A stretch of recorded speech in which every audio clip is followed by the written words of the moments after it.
reading from Bhagavad Gita as it is, chapter 8, retaining a soothing, text number 27. Na ete shruti partha janan naite shruti partha janan yogi muhyati kashana yogi muhyati kashana tasmat सर्वेषु कालेषु तस्मात् सर्वेषु कालेषु योगयुक्तः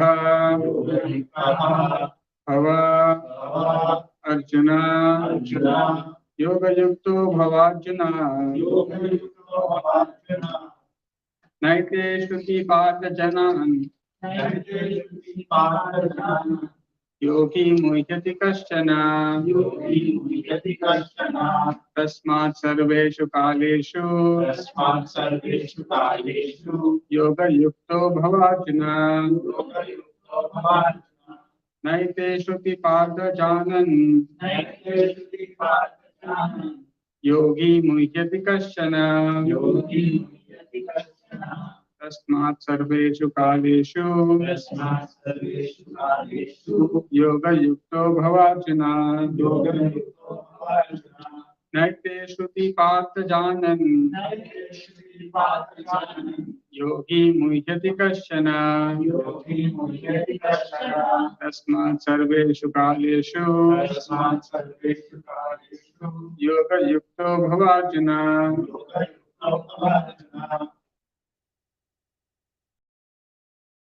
नैते श्रुति पार्थ जानन्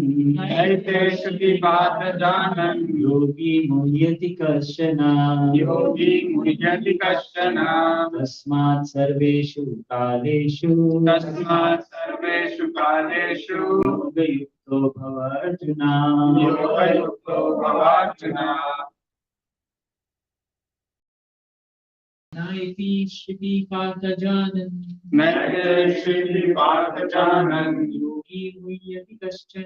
योगी मुह्यति कश्चन तस्मात् सर्वेषु कालेषु योगयुक्तो भवार्जुन नैते श्रुति पार्थ जानन्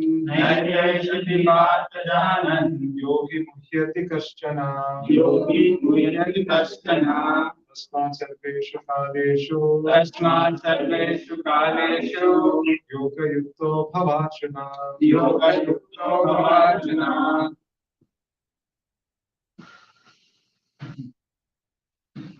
नैते श्रुति पार्थ जानन् योगी मुह्यति कश्चन तस्मात् सर्वेषु कालेषु योगयुक्तो भवार्जुन नैते श्रुति पार्थ जानन् योगी मुह्यति कश्चन तस्मात् सर्वेषु कालेषु योगयुक्तो भवार्जुन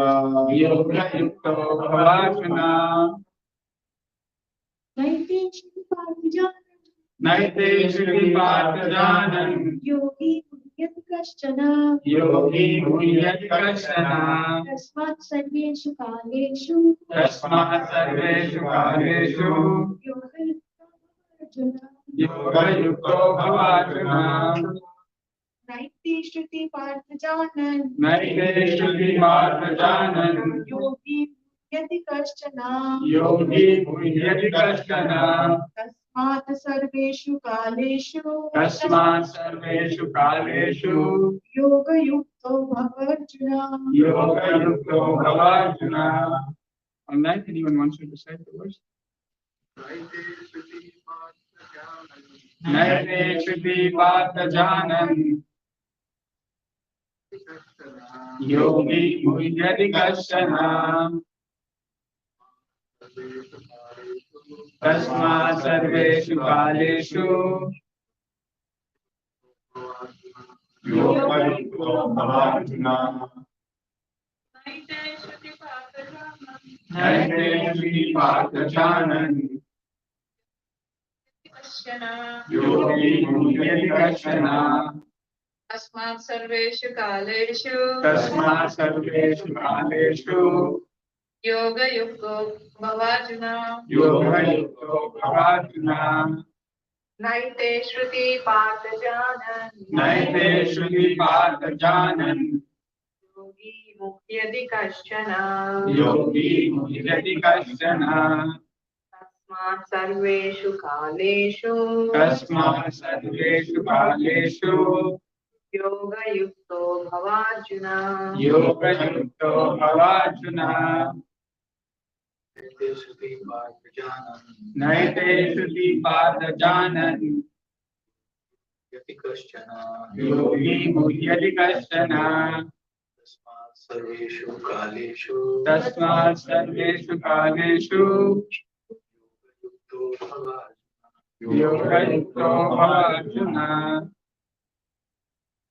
नैते श्रुति पार्थ जानन् नैते श्रुति पार्थ जानन् योगी मुह्यति कश्चन योगी मुह्यति कश्चन तस्मात् सर्वेषु कालेषु तस्मात् सर्वेषु कालेषु योगयुक्तो भवार्जुन योगयुक्तो भवार्जुन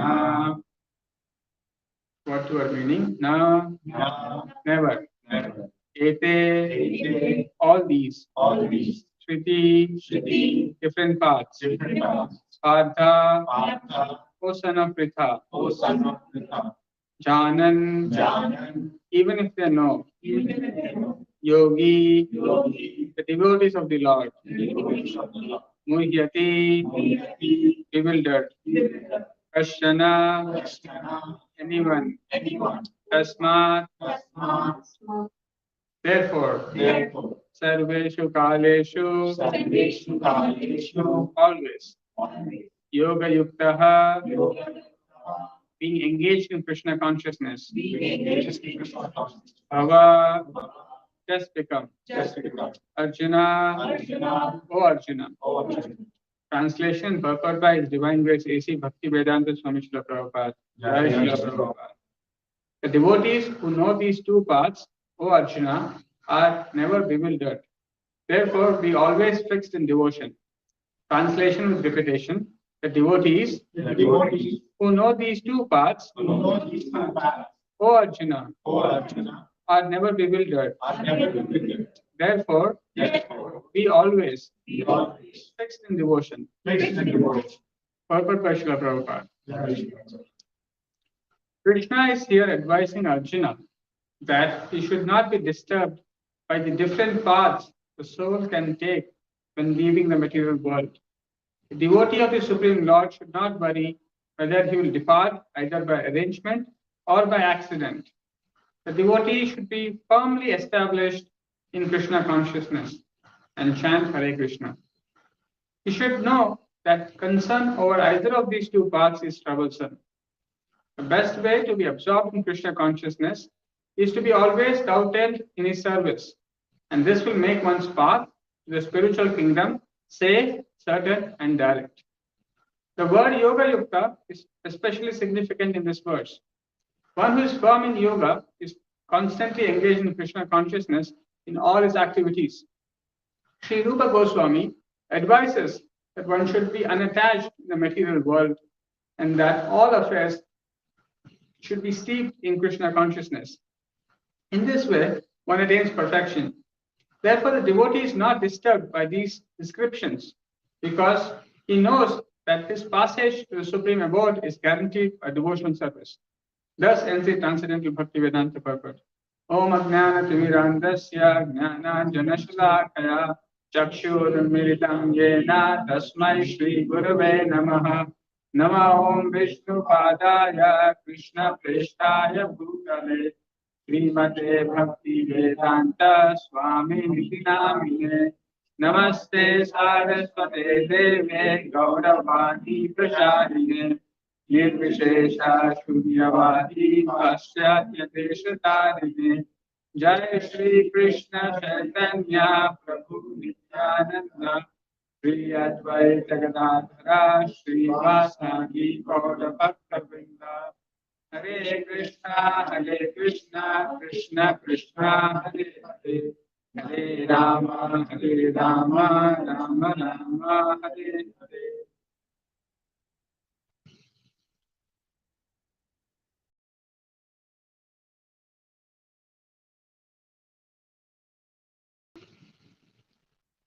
So we are looking into the 8th chapter of Bhagavad Gita.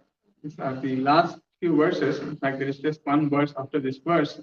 So more or less, this is the conclusion of this chapter, and especially this is a conclusion for last section of verses that we have been looking at, as how a person who lives, a yogi especially, who leaves his body at different points of time, what happens to him.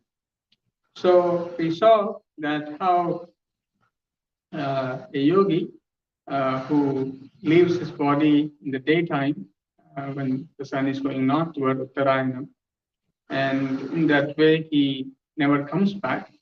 But one who is not fixed in that way, but leaves his body in the night when the sun is going southward, Dakshinayana, and he might reach moon planet, but then again he comes back. So in this way we see that the status of life can be very, very troublesome. That means no one is sure, unless one is a perfect yogi, that he can leave his body at a specific point of time. So there's always a chance that by accident or by some other means, one may leave his body at a different time and end up in a troublesome life. That means again he has to take another birth. So that can be very perplexing, and immediately one person may start thinking that, oh, what is going to happen to me? How is that I will decide? How will I come to know when I should die so that I can not come back to this world? So naturally, someone becomes very anxious. Oh, let me fix which time I should die. Just like if you are given two options, you can only go at this time to catch the flight. If not, you will remain here. So we will all work towards that time. How do I catch that flight and go from this place? So sometimes it may not be in our hands to decide that we have to exactly go. We may have to depend on something else, another bus, another driver, someone else to drop us there. So sometimes by accident, the person may not come in time, and then we miss the aeroplane, and we leave the place which we are supposed to leave. So similarly, in this way, it is possible that a person may become very confused, very bewildered, that will I really die in the right moment or will I not? Because it is eventually not completely in one's control, as I mentioned, unless one is a perfect yogi. So this doubt might come that should I worry always about my death? At what point of time will I die? Or is there some other way that I can lead my life without being too much worried about at what point of time will I die? So Arjuna, the Lord, knowing that Arjuna may have this question, the Lord himself is answering this question, that although there are these two different paths of leaving the body, so Shruti, different paths, although here Prabhupada translates the yogi means the devotee of the Lord. So although the devotees of the Lord know that there are different paths here by which one can leave the body, there is one quality that is ascribed here, is that they are not bewildered. So one important word to note here is bewildered, munyati. So this is a very, very significant word, because in this material world, one is naturally bewildered. The word bewildered means also can mean confused or perplexed or puzzled. So it is natural for one to become very confused in certain point of life. What should I do? What is right? What is wrong? Anything I want to do, there seems to be a problem. You see, in this material world, most people find it very difficult to decide something. Why? Because they're always confused, they're always bewildered. Because they always see, if I do this, there is some loss. If I do that, there is some gain, some loss. So in this way, everyone is confused, everyone is bewildered. And there are various places this word bewildered is mentioned.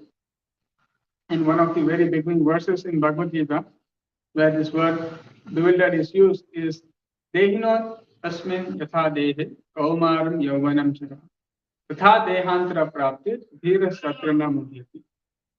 So here Prabhupada translates the word Muhyati as deluded, which also means bewildered. So a person who is bewildered always struggles in life. He never knows what is the right action or what is not the right action. What is the destination or whether I will reach the destination, he is not sure. Therefore, there is a constant anxiety for someone who is bewildered. And this is what happens to most people in this world. They're always puzzled and bewildered. This is a characteristic. And we will see why this is a natural characteristic of the people living in the material world. But before we go and discuss that, let us also see another word which is opposite of muhyati is dhiraha, or one who is sober. So a sober person is not bewildered. Especially in this verse, Dehinosmin yatha dehe kaumaram yauvanam jara yatha dehantara prapti dhira satrana muhyati. So there is one class of people who does not come under this category of being puzzled or perplexed or bewildered, and they are known as dhira. Now, what is the characteristic of dhira and why they remain unaffected or unbewildered by the various happenings in their life? We will see that. So, one aspect of the word dhira is that Prabhupada says that any man who has perfect knowledge of the constitution of the individual soul, the super soul and nature, both material and spiritual, is called a dhira, or a most sober man. So a person is said to be dhira, sober, when he has got perfect knowledge of individual soul, the super soul, and both material and spiritual nature. So only when one has got perfect knowledge of these all things, then one can remain sober and he will not be deluded by the change of the bodies. Otherwise, there is always a change that we are seeing in this world, within our body, in relationship with us, everything. So it is very natural that we have this materialistic mind, which is unaware of these aspects of the role of the individual soul, the super soul, and both the material and spiritual nature. So the materialistic mind starts to calculate everything on the basis of materialistic calculations. And in other words, the living entity is influenced by the three modes of material nature.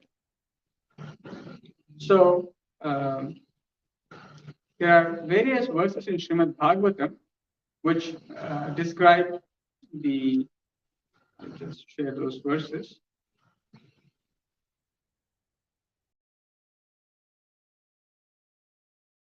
So there are different verses which talk about how living entities are bewildered and what is the reason why they become bewildered.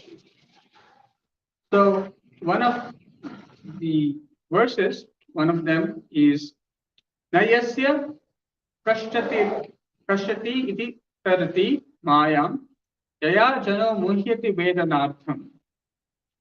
So here it is said that no one can overcome the Supreme Personality of Godhead's illusory energy, which is so strong that it bewilders everyone, making one lose the sense to understand the aim of life. So, what this does, what is that? What is that is causing one to forget or get bewildered is this energy of the Lord called Maya. So the Lord's illusory energy, as long as one is under the grips of the illusory energy of the Lord, which is so strong that it makes one bewildered, puzzled. And what is one of the characteristics of this puzzlement is that one loses the sense to understand the aim of the life. So, how do we know whether someone is in bewilderment or not? One simple test is that whether one understands the aim of life. As soon as we lose the sense of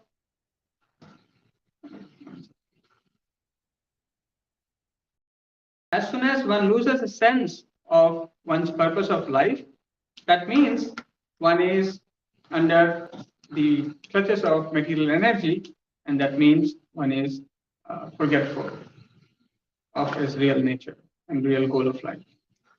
But then, how can one overcome? That is also mentioned that tam nirjitatma atma gunam paresham. So the word that is used is para isham, the Lord who is transcendently situated. So it is said that the Lord, the living entity is under the influence of the material energy, and because of which one is samohita, one is forgetful, one is bewildered. And the living entity and the external energy of the Lord both are under the control of the Paraisham, the Supreme Lord who is transcendently situated. The Lord who is transcendently situated, although he is controller of both the living entities and the material energy, is also aloof from both of them. So, anyone who is surrendering or who is offering obeisances to that Supreme Lord and surrendering unto that Supreme Lord, only by the transcendental mercy of the Lord, as we see even in Bhagavad Gita, Arjuna recognizes that I do not know what is Shreyaha. I do not know what is the right thing to do. I am bewildered, I am confused. So, similarly, in our life also, we will see various circumstances where we will be bewildered. In Krishna consciousness, as soon as one comes, it does not mean that everything will be fine. It does not mean that there will be no problem. It does not mean that there will be no places of bewilderment. There will be instances of this kind. But the way a devotee handles them is very different. Arjuna was put into bewilderment. The Pandavas had to undergo various difficulties and so on and so forth. Yet, they always have this one quality by which they overcome the bewilderment. That is, they take shelter of the Supreme Personality of Godhead. They always, as we saw in the morning also, that they always hear from the Supreme Lord. So as soon as we come under the influence of material energy, bewilderment comes, but at the same time, if you take shelter of the Supreme Lord, hear instructions from Him, come under the spiritual potency, the internal potency of the Lord, then that bewilderment vanishes. So one simple way is that if we become Krishna conscious, then all kinds of bewilderments will go away. Now, how is that? How does that happen? We will see that. And we will also see the example of some great devotees who are able to overcome different kinds of bewilderment. And here, the bewilderment is about leaving the body. Therefore, a Lord is saying that to be not worried about the different kinds of paths that are existing to leave the body, but rather be focused on something else. What is that? Yoga Yukto Bhavarjuna. So the Lord is saying, you do not worry about which path you will take or you will not take. That should not be your point of worry. Rather, your worry should be to be always engaged in devotion, or to be always engaged in Krishna consciousness, or to be always be fixed in devotion. If one is always fixed in devotion, if one is always fixed in Krishna consciousness, then there will be never situations that will trouble a living entity from bewilderment. And the Lord is saying that how that simply by taking to the path of devotion, one does not have to worry about any of these things. And just to illustrate this point, I thought I'll take a story. In fact, the life of Jayananda Prabhu. I believe some of you know about his life story. He is the disciple of one of the early disciples of Srila Prabhupada. And there is this beautiful pastime about Jayananda Prabhu, who led a wonderful life, a life which is very, very glorious. And there are various aspects about Jayananda Prabhu. I will state the most important aspect of his, that he actually left his body somewhere around May 1st, 1977. And in fact, it was before Srila Prabhupada left this world. So Srila Prabhupada says that when he heard this news,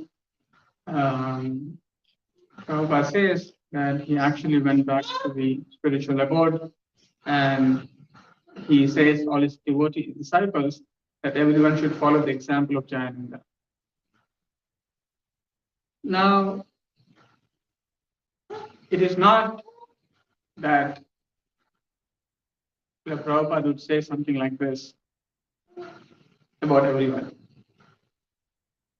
So there is something special about Jayananda Prabhu. That is the reason why Prabhupada said that everyone should follow his example. And we also know how Jayananda Prabhu's photo is kept in front of all the Ratha Yatras all over the world, which happen, these Rath Yatras which are famous. And you would also see the photo of Jayananda Prabhu in front of the Ratha, which Prabhupada recommended to be kept. Now, there are various pastimes about Jayananda Prabhu which are significant. His qualities are wonderful qualities. He's in the early days of the ISKCON movement, especially when the devotees went to San Francisco to start the new temple, when Srila Prabhupada told devotees to go. And very soon they found a place and they started temple, and they invited Srila Prabhupada to come. Jayananda Prabhu was then, he was Jim Core. So he already graduated from Ohio State University with a degree in mechanical engineering.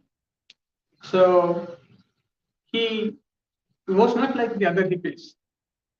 So the most of the people who were coming to Srila Prabhupada at that time were hippies, but Jayananda Prabhu or Jim Core at that point of time, he was not a hippie. In fact, although he was so well educated, he was actually a cab driver.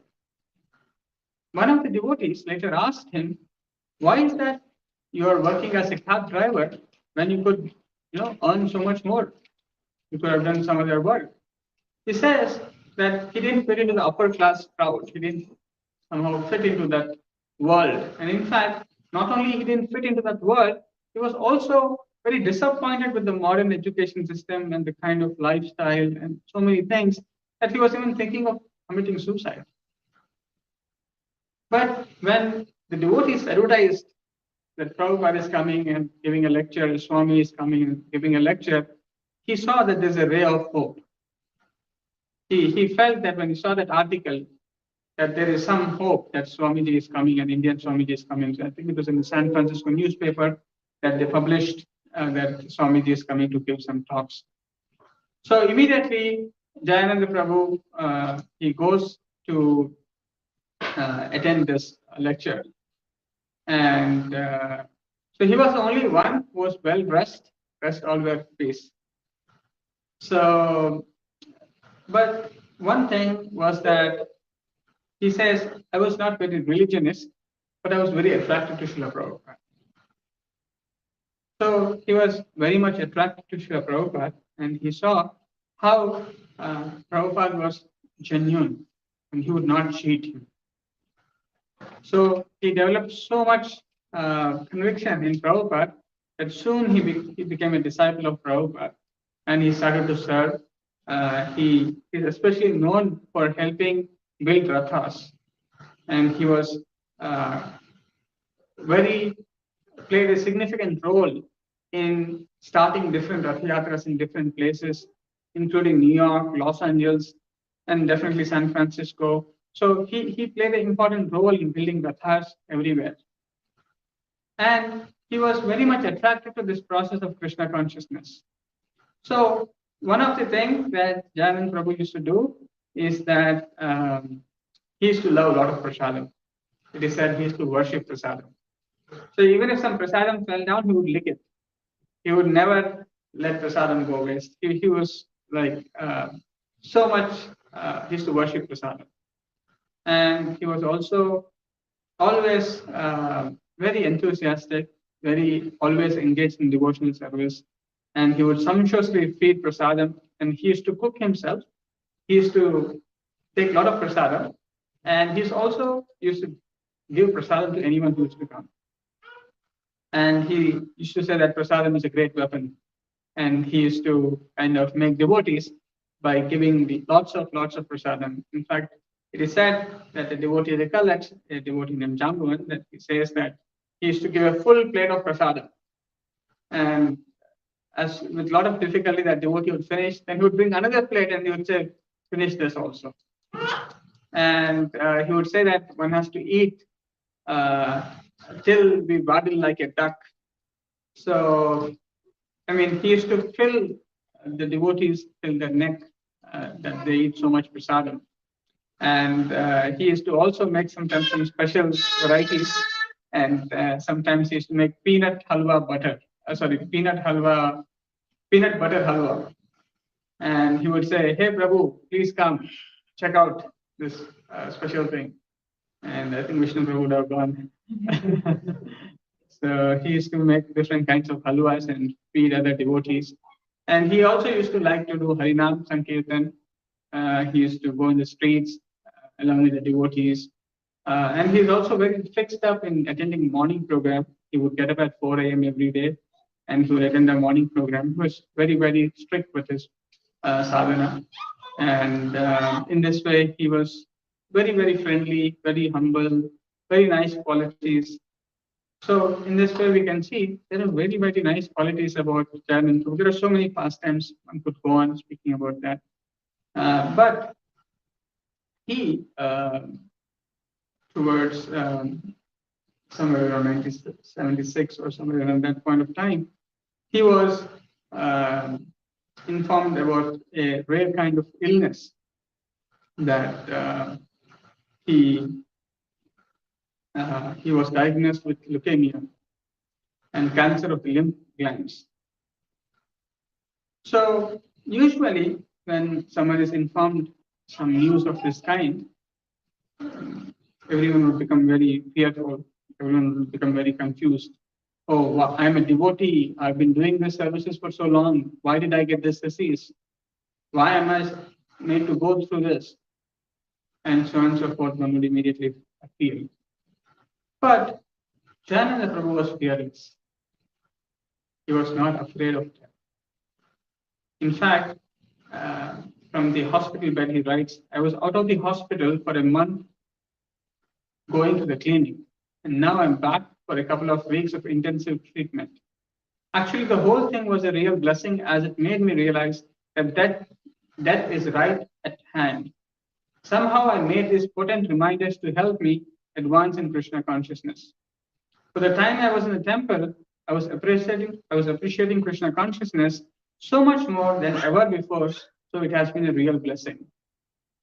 So here, when a situation like this comes, where someone who is not in Krishna consciousness sees that as immediate misfortune, a state of fear, a state of confusion, but a devotee is saying, oh, I'm appreciating more Krishna consciousness. More than ever before. I'm seeing this as a blessing. This is what Parishit Maharaj saw.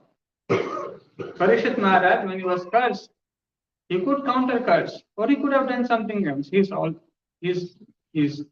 blessed by the Lord right from the womb. The Lord himself gave him darshan. So he could have done so many things. But even Parishit Maharaj, he takes the death as a blessing. He says, oh, I would not have maybe given up these material attachments.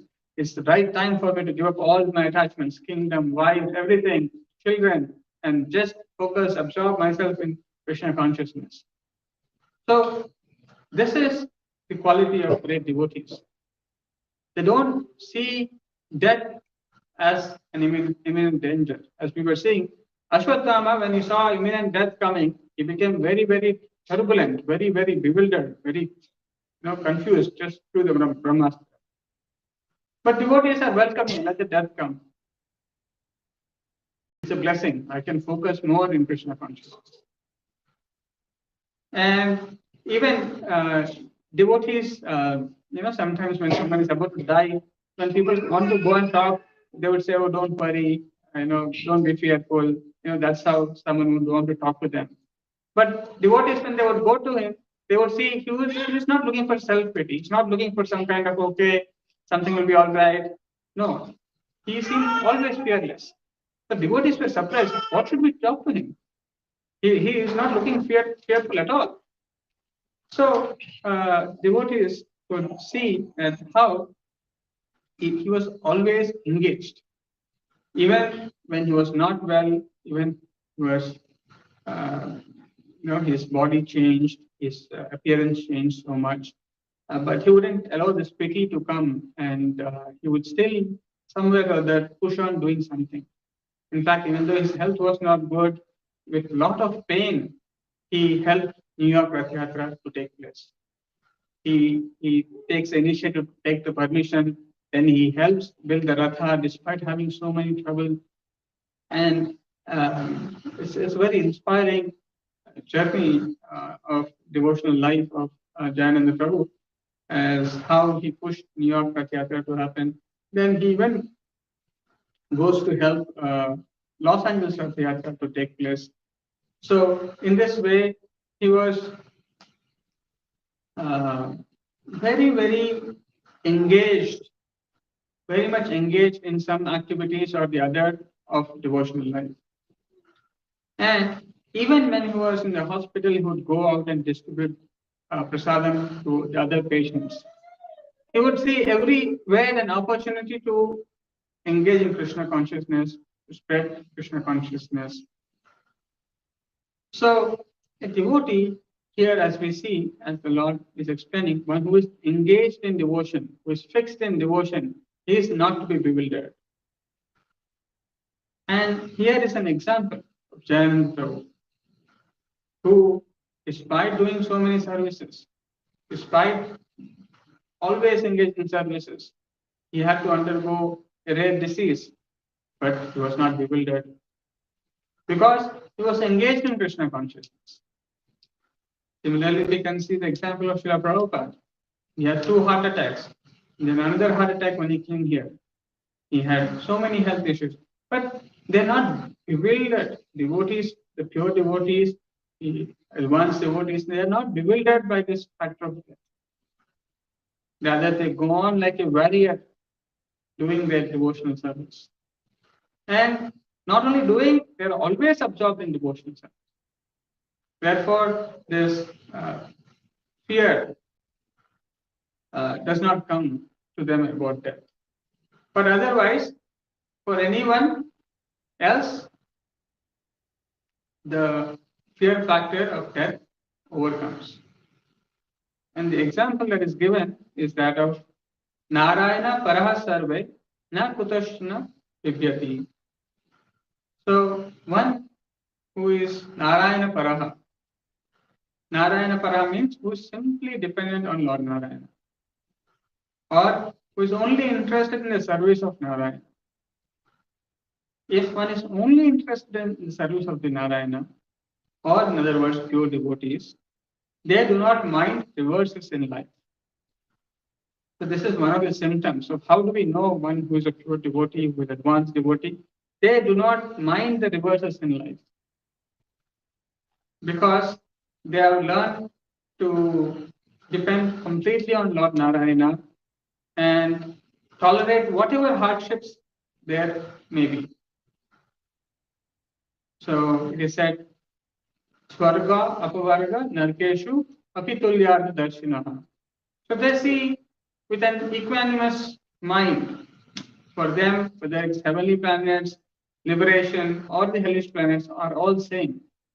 Because they're only interested in the service of the Lord. Because one who is engaged in Krishna consciousness, for them the external factors do not matter. Whether they are in America, whether they are in Russia, whether they are in Africa, whether they are in India, those things do not matter for them, because they see everything as a place of devotional service, place to render service to the Lord. So they are absorbed in the service of the Lord, then there is no fear of the external circumstances. Now, we must know that this verse also comes in the context of Chitraketu being cursed by Mother Parvati. So, Lord Shiva, when he is glorifying the qualities of the devotees, so Lord Shiva's on today's Shivaratri, so it is also important to note that this verse comes when Chitraketu curses Mother Parvati, but Chitraketu was not disturbed, he was not bewildered. He was not bewildered.